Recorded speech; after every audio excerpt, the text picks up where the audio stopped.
Hey Roadrunners, welcome back to Lip Medallion. It's Friday before homecoming. We get to play the East Carolina Pirates. It's kind of an interesting name, Pirates. They have something in common. I don't think there's another pirate at FBS level, just like there's no other Roadrunner FBS level. Kind of cool, right? We're finally playing someone other than an owl. It's a good joke because we are going to finish up with Rice Owls. So we will officially have played all three Owls in conference in one season. To me, that's a little weird, but whatever. But what a week, what a week, what a week. Big news in Roadrunner land. First and foremost, I went to the Tuesday night basketball game, and it was an exhibition game against Trinity. The kids looked good. We had some good shooters out there, scored 100 points, and beat them like 100 to 70 something. So it was pretty fun. I started the Whataburger chant. You know, guys didn't realize what that was that I went to the game with. You know, we score over 75 points. Well, we got 100. I wait till 100. And people in the stands started laughing when I did because they knew, right? We didn't get Whataburger because it wasn't an official game, right? I don't know if we'll still get those or not. It's been a while since I've actually gone to a home basketball game. But anyway, then I went to practice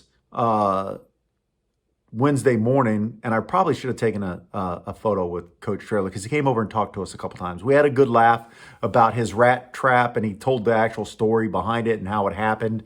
And I love his comment about a lesser man would have succumbed to his injuries. I thought that was great. I mean, I thought, awesome.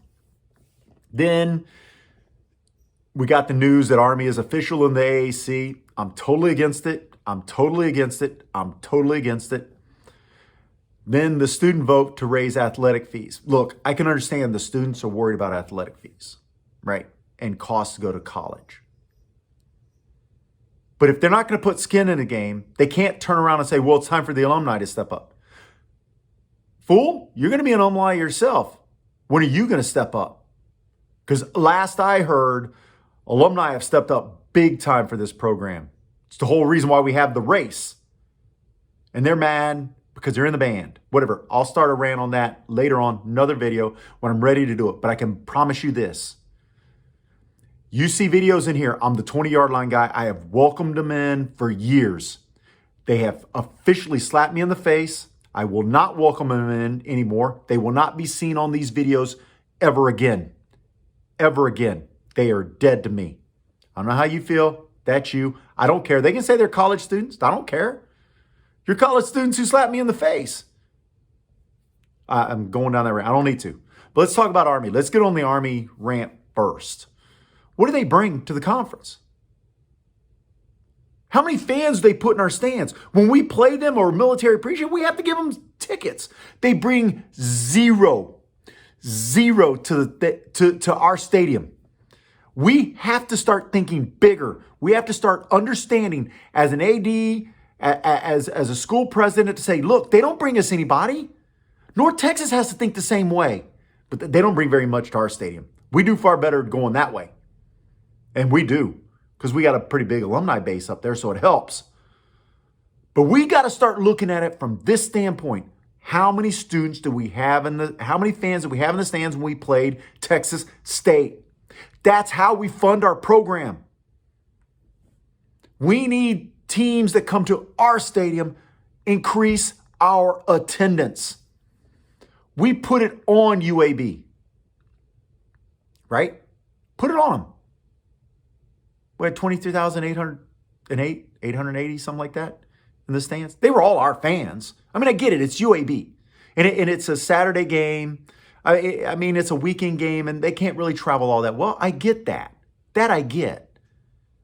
But we have ways of doing our schedule outside of our conference that could help us. There's 2 games we've got outside of our conference. Now, granted, we've split with Houston, and we brought in things, but we don't need to be playing Army out of conference or even in conference. What did they bring? What did they bring? Zero. You can't milk your own fans and expect to grow this program. We should have been playing Texas State multiple times.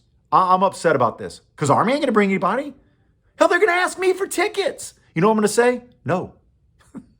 If they call me and say, we need tickets, no, they can buy their own. And I'm going to say it this way. Every one of those football players on the thing have a job after college. Every one of those football players on that team do not pay for college. Every single one get a free ride. It's how the academies work. And they're guaranteed a job right after college. Go up and down our lineup and see how many of those kids are guaranteed a job after college. Maybe 5%. Maybe. Think about what I'm saying. But yeah, let's stroke their egos. All right. That's enough on that. Let's talk about ECU. ECU has only won one game. Now check these crazy stats out, right? Check these crazy stats out. Let's see. I'm sorry, I wasn't pinned to go there yet. Stats. Team stats. They're scoring 18 points per game. I mean, that's terrible. They have no offense, right? Passing, they've gotten 1,100 yards passing. No offense, right? Sacked 16 times for 119 yards lost. Rushing, 811 yards. Not good stats. Total yards per game is only 276 yards per game. They have no offense. Now, you would think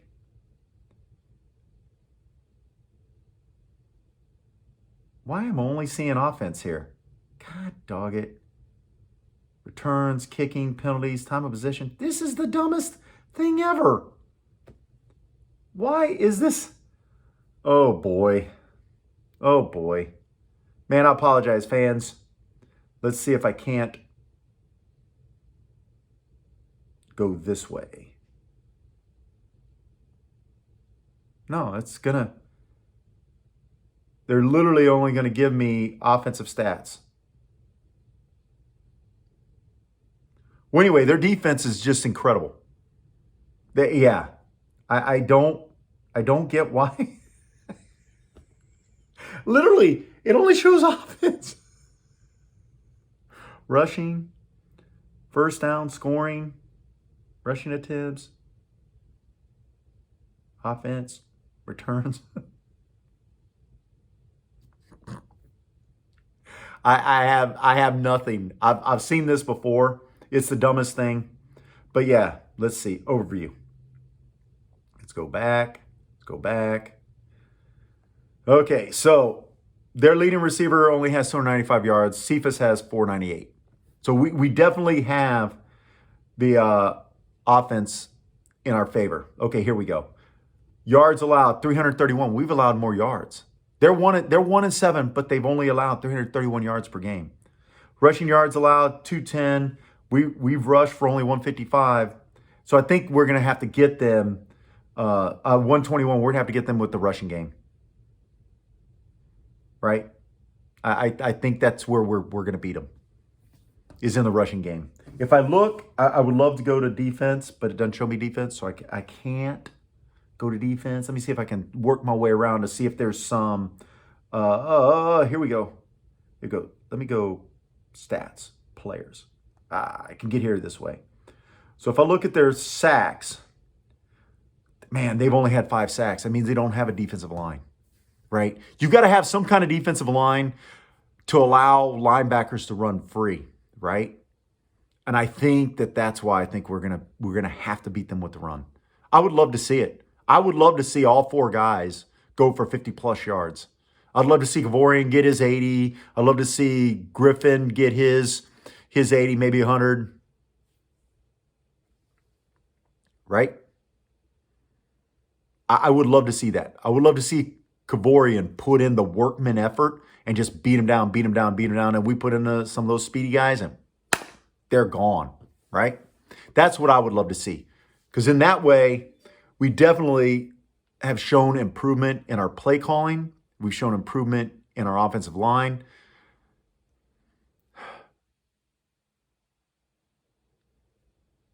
And that's it. That's the, to me, that's where the game's won or lost. Now, watch this turn into an actual slugfest. Coach Traylor at practice, he said this is a big game of big plays. He thinks, scouting them, he thinks they're going to put up some big plays against us, right? He's got the kids focused, right? On worrying about the backside, right? Like big things can happen. So you got to stay in your gaps. You can't overcommit. You got to follow the wide receiver when he comes, the running back when he comes out of the backfield, something, anything like that, right? Let's see what they can do. The kids, it was fun to watch the practice, and I heard the assistant coaches talk about they felt like there was good energy. There was a workmanlike, to me, there was a workmanlike approach to it. You know, there wasn't the rah, rah, rah, and there wasn't like, oh, man. They weren't really having to get the kids' effort up, right? It was more of a case, the effort was already there. They were happy with the effort, and I think definitely look for the kids to be ready for this game. Look for the kids to be ready. There was one play, a running back, also happens to be a backup punter. He catches either a swing pass or he runs wide, and Trey Moore just blasts him on the sideline. And Trey Moore's like standing there, man, he a little bitty old number 29 or 39, I'm sorry, gets up, he just runs straight back to the offensive side of the ball. He didn't even engage Trey Moore. But you know what? Hey, that's what you do. In game, that's exactly what you do. And this is good coaching. You don't acknowledge that they hit you well or nothing. You just go straight back because you don't feed that ego, right? You don't feed that fire, right? Now, if it was another player and he just hit, because it wasn't like I say blasted, but he hit it pretty good. But it wasn't like it was he carried him to the ground, pummeled him or anything. He just hit it, put his shoulder into him and caught him good and put him down. He could have got up and said, hey, nice hit, and then come back to the thing, right? But we'll see. Sometimes, politics and financial decisions, executive decisions say, just keep your head down and run as fast as you can back to the side of the ball that you belong on. I don't know I really don't know what to expect. I do know we've got to run the ball. I honestly believe we've got to be able to run the ball. And I think we will, looking at how poorly, I'm going to look one more thing, tackles for loss, see if I can find tackles for loss.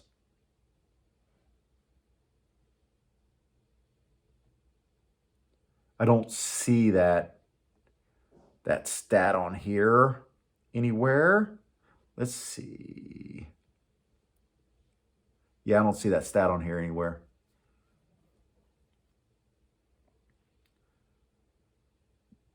But yeah, I really think we're starting to get healthy, and this going to make a run. Now, I called this as a win, right? I said this was absolutely a win game for us. I don't see how we lose this game. But Coach Traylor is kind of worried about it. Now, a good coach is always worried about every game. But he seemed he was cautioning his kids, the players, this is a big game of big plays, right? We're 3-0. We end up 4-0 in conference. We're the third best team in conference right now. And let me look at the standings. And let me make sure. Let's see. Go there. Let's see standings. Boom. Yeah, we're 3-0, 3-0. We go to 4-0 here. We give ourselves a leg up towards the end of the year. Just plain and simple. I think we can go 4-0. You heard this. I was down on the team. There was something wrong with the team with the way we played against Army. I still say it. There was something weird going on there. Maybe they got right. And I hope they did. I want them to be right. I want them to win. But I can still be critical about what I see with my eyeballs, right? But that's why I donate. That's why I support the team. That's why I have 8 tickets when I only need 2, right? Because I'm making sure There are individual tickets that aren't being sold because no one's going to buy a single ticket. So I buy single tickets all up in the area. Yeah, that's what I've been doing. And then I know I've got friends that always want it. And so guess what? They can pay for them for me and find their way inside the stadium, right? As an alumni, I donate. I wonder how many SOSA alumni actually donate. I wonder what that data is, right? Put their money where their mouth is. Peace out, Road Earners. See you Saturday. Let's go beat the Tar Nation out of East Carolina. Let's go raid their ship.